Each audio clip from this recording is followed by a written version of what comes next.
नीतीश कुमार के एक एक कारनामे का अब भारतीय जनता पार्टी गिन गिन करके बदला लेने लगी है। जैसा कि आप सभी जानते हैं कि 2013-14 में क्या हुआ था। कहा जाता है कि नीतीश कुमार ने नरेंद्र मोदी को निमंत्रण देने के बाद उनके आगे से थाली खींच लिया था। ये बातें भारतीय जनता पार्टी का कोई भी भुलाने के लिए तैयार नहीं है। इन सारी बातों को लेकर के जब जब नीतीश कुमार केंद्र के सामने कोई प्रस्ताव रखते हैं तो उस प्रस्ताव पर भारतीय जनता पार्टी और ख़ास करके नरेंद्र मोदी की जब बात की उनके तक बात पहुंचती है तो उसे समझ लीजिए कि नीतीश कुमार की कोई भी डिमांड जिसमें नीतीश कुमार सीधे तौर पे प्रधानमंत्री नरेंद्र मोदी के सामने जाते हैं तो वो डिमांड पूरा नहीं होना है। जातीय जनगणना भी एक ऐसा ही मुद्दा हो गया है जिसको लेकर के भारतीय जनता पार्टी ने नीतीश कुमार के सामने अब सीधी तौर पे ना कह दिया है।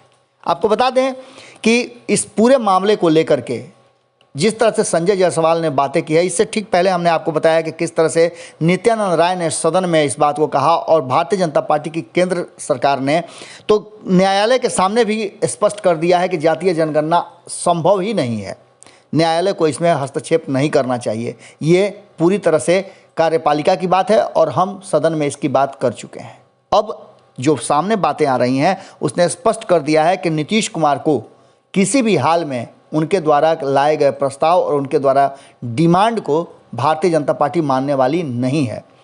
खास करके अगर संजय जायसवाल की बात करें तो संजय जायसवाल ने साफ तौर पे कह दिया है केंद्र नहीं कराएगी जातीय जनगणना, राज्य चाहे तो करा ले। ये एक शब्द है, लेकिन इस शब्दों के पीछे जो उन्होंने अन्य बातें कही है वो बड़ा ही मारक और नीतीश कुमार के लिए टेंशन देने वाला है। आपको बता दें कि संजय जायसवाल लगातार नीतीश कुमार के शासन और सुशासन पर सवाल खड़े करते रहे हैं। अपने क्षेत्र की बात हो या फिर बिहार में हो रहे अपराध की बात हो, शराबबंदी को लेकर के भी उन्होंने कई तरह की बातें की थी और अपराध के मुद्दे पर तो वो खुल करके बोले थे। अब इन सारी बातों को लेकर के संजय जायसवाल ने साफ तरीके से कहा है कि जिन्हें राजनीति करनी है करें, लोगों के लिए यह मुद्दा नहीं है।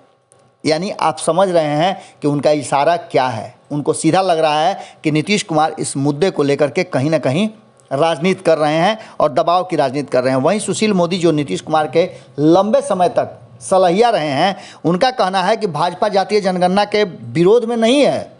यानी कि एक तरफ से नीतीश कुमार को पटका जा रहा है और दूसरी तरफ से उन्हें पुचकारा भी जा रहा है। इन सारी बातों को लेकर के स्पष्ट हो रहा है कि साफ तरीके से भारतीय जनता पार्टी ने कह दिया है कि इसके कोई नतीजे निकलने वाले नहीं हैं। यानी जातीय जनगणना गैर ज़रूरी है। 20 जुलाई को केंद्र ने स्पष्ट कर दिया था कि जातीय जनगणना नहीं होगी। नित्यानंद राय ने 20 जुलाई को लोकसभा में स्पष्ट कहा था कि भारत सरकार ने नीतिगत मामले के रूप में फैसला कर लिया है कि कोई जातीय जनगणना नहीं होगी। इसके बाद बिहार के मुख्यमंत्री नीतीश कुमार ने जातीय जनगणना के पक्ष में विचार व्यक्त किए थे।